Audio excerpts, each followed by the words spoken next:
మాటలు ఇంపుగా మాట్లాడాలి. మూడవది, దేవుడు చెప్పిన మాటల ప్రకారం జీవించాలి. దేవుడు చెప్పిన మాటల ప్రకారం జీవిస్తే మనకి ఆరోగ్యం. దేవుడు చెప్పిన మాటల ప్రకారం మనం జీవించకపోతే మనకు అనారోగ్యం. దొరకదు. మొత్తం ఓన్గా నేను తయారు చేసిన పాటలే, మొత్తం ఓన్గా తయారు చేసిన పాటలే.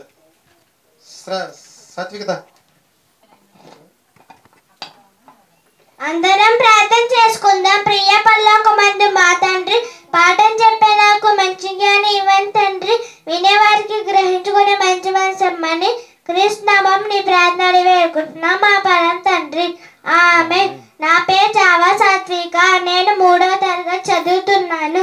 ఈరోజు నేను చెప్పబోయే పాఠం పేరు 6వ దినమున సృష్టి క్రమం.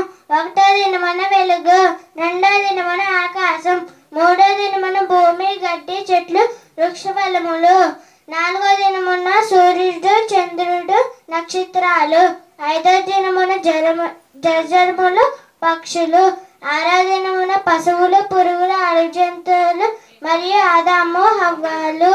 7వ దినమున దేవుడు విశ్రమించెను. ప్రార్థన చేసుకుందాం. ప్రియ పరలోకమందున్న మా తండ్రి, పాఠం చెప్పే నాకు మంచి జ్ఞానాన్ని ఇచ్చి వినేవారికి గ్రహించుకునే మంచి దయచేయమని క్రీస్తు నామమున అడిగి వేడుకుంటున్నాం పరమ తండ్రి. ఆమేన్. నా పేరు దర్శన్. నేను 6వ తరగతి చదువుతున్నాను.